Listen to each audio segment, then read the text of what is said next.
ए दरिया तेरा रत्ती भर भी एहसान नहीं है मुझ पर। ए दरिया तेरा रत्ती भर भी एहसान नहीं है मुझ पर। हमने जब भी पिया है पहाड़ों का सीना चीर कर पिया है। मेरा अनुभव से मैं यह कह सकता हूँ, आदमी के पास है कुछ भी रहो ना रहो, किताबों से दोस्ती कर लो, ये आपको बहुत आगे ले जा सकती है। उसके बाद संसाधनों की आपके पास कभी आवश्यकता कमी नहीं रहेगी। कहते हैं गिरते हैं सहसवार मैदान जंग में, गिरते हैं सहसवार मैदान जंग में, वो तिफ्ल क्या गिरेंगे जो घुटनों के बल चला करते हैं। समाज में क्रांति की अलग जगाने वाले स्वर्गीय कर्नल किरोड़ी सिंह बैंसला साहब एवं समाज के वीर शहीदों को मेरा नमन। मंच पर उपस्थित सभी सम्मानित सदस्यों को मेरा सादर प्रणाम। मेरे सामने उपस्थित समाज के बड़े बुजुर्गों, माता बहनों एवं प्रिय साथियों, आप सभी को मेरा नमस्कार। मैं नीम का थाना तहसील से हूँ। नीम का थाना से 15 किलोमीटर दूर लाखा की नांगल बोलते हैं, शॉर्ट में लाखा बोलते हैं, मैं वहाँ से हूँ। मैं आज वैसे खुद की कहानी खुद नहीं बतानी चाहिए, पर फिर भी मैं ये साहस करूँगा कि मैंने 10+2 के बाद इंडियन नेवी ज्वाइन कर ली थी और वहाँ से लेके आज एसडीएम बनने तक का सफ़र मैं आपको बताना चाहूँगा। और ये उम्मीद करूँगा कि यदि आप में से किसी एक को भी मैं मोटिवेट कर पाया और जो अपने सपने को पूरा कर पाया तो मेरा यहाँ आना सार्थक हो जाएगा। मैं हमेशा ये कहता हूँ कि सपने बहुत बड़े देखने चाहिए और उनको पूरा करने के लिए आदमी में जुनून होना चाहिए। इससे पहले कि मैं अपने बारे में बताऊँ, मैं जानना चाहूँगा जो यहाँ मेरे युवा साथी बैठे हैं इस तरफ, आप लोगों में से कितने लोग बड़ा सपना देखने की हिम्मत करेंगे? यस या नो? बड़ा सपना देखने की हिम्मत करोगे?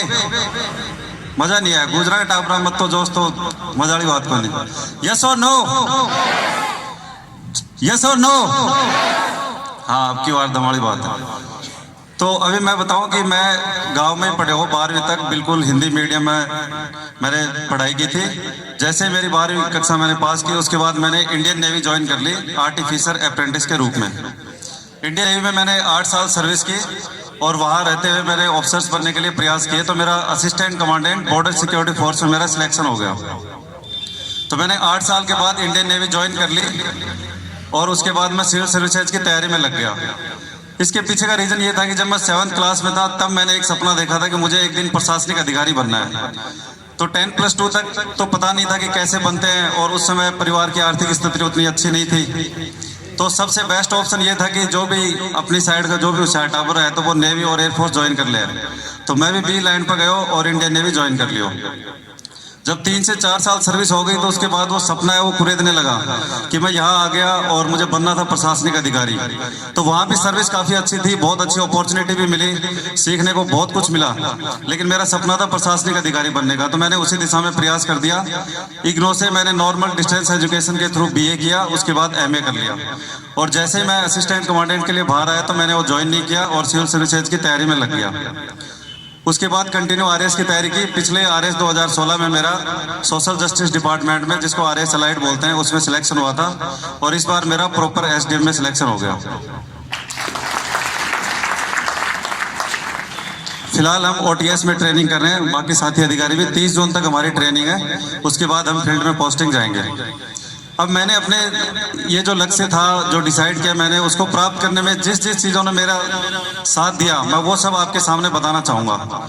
सबसे पहले कि जैसे बड़ा सपना देखो और उसकी प्राप्ति के लिए आपके अंदर जुनून होना चाहिए।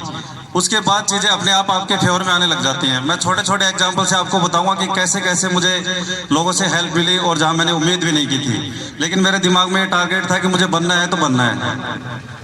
जब मैं डिफेंस में था और तैयारी कर रहा था असिस्टेंट कमांडेंट की, तो इंटरव्यू में बोलने के लिए आप में कॉन्फिडेंस होना चाहिए, थोड़ी लैंग्वेज पे पकड़ होनी चाहिए।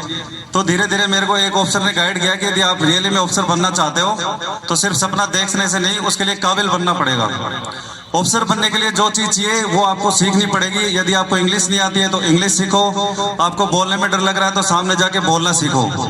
तो पसीने आ जाते थे जब बाहर जाते थे, छोटी छोटी टुकड़ियाँ होती हैं, वहाँ उनको कमांड करने का मौका मिलता है, तो उसमें भी पसीने आने लगते थे। लेकिन जब मैंने ठान लिया कि नहीं, ऐसे तो फिर पार नहीं पड़ेगी अपनी, तो धीरे धीरे अपना सांस बढ़ाया और बाहर आना शुरू किया।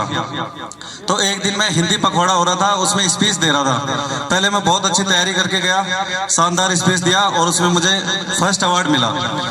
उसके बाद उस ऑफिसर ने मुझे एक तरह से पकड़ लिया और उन्होंने मुझे गाइड करना शुरू किया कि इंटरव्यू में कैसे बोलते हैं, क्या करते हैं, और इसका ये परिणाम निकला। मतलब उससे पहले मुझे कोचिंग वगैरह मैंने कभी नहीं ली थी, इंटरव्यू में कैसे बोलते हैं वो भी अच्छे से पता नहीं था। लेकिन उस ऑफिसर ने सिर्फ इस आधार पे कि इस बंदे में एक जुनून दिखता है, ये कोशिश करता है बाहर जाने की, उन्होंने मुझे गाइड किया। And you will be surprise to know कि उसके बाद जब यूपीएससी मैंने इंटरव्यू दिया, मैंने इंग्लिश में इंटरव्यू दिया, and I got one of the highest marks in all over the India. मैं दूसरा ये बताना चाहता हूं कि सपना देखो, जुनून रखो, लेकिन स्वयं के प्रति ईमानदार रहो। आप दूसरे को कुछ भी कह सकते हो कि मेरी बहुत शानदार तैयारी चल रही है, मेरे बहुत अच्छे टेस्ट सीरीज में मार्क्स आ गए हैं, लेकिन स्वयं के प्रति हमेशा ईमानदार रहो। आप खुद को कभी झूठ नहीं बोल पाओगे। यदि आप एग्जाम की तैयारी कर रहे हो, आईएएस की, आरएएस की, आपको पता है कि आपका साइंस सब्जेक्ट कमजोर है, इसकी वजह से आप पीछे रह जाओगे, या इंग्लिश कमजोर है, तो उसको सुधारो, उससे सहानुभूति मत लो, बेचारा कभी मत बनो। कई बार हम ये इस उधेड़ बुन में रहते हैं कि लोगों की सहानुभूति मिल जाती है कि बेचारों कोशिश तो बहुत करे हो, लेकिन क्या है कि बड़ कोल पाए, किस्मत खराब ही। वो एक तरीका हो सकता है, इनमें थोड़ी अनसर्टेनिटी रहती है, लेकिन मैं इतना कह सकता हूँ मेरे अनुभव से, आप स्वयं के प्रति ईमानदार रह के यदि कोशिश करेंगे तो आपको सहानुभूति की, बेचारेपन की जरूरत नहीं पड़ेगी, आप जरूर सफल हो जाएंगे। और एक अपने आप को इतना काबिल बनाओ, और हमेशा ये दिमाग में रखो, जब भी आपको ये लगता है, दूसरे को देख के बहुत बार फील होता है कि मेरे पास पैसे नहीं है, उसके पेरेंट्स नौकरी वाले हैं, तो वो वहाँ अच्छी पढ़ाई की है उसने, और भी बहुत सी चीजें रहती है कि मेरे पास संसाधन कम है। जब जब आपके दिमाग में ऐसा लगे तो हमेशा अपने आप को ये कहो कि मैं अपनी दम पे करके दिखाऊंगा। और दोस्तों, मैं इतना कहूंगा, जब आप खुद कुछ करते हो अपनी दम पे, तो आपको लोग सहयोग भी करेंगे, समाज के अच्छे लोग आपके साथ आएंगे, आपका परिवार आपका साथ देगा, और आप जरूर पूरा कर लोगे।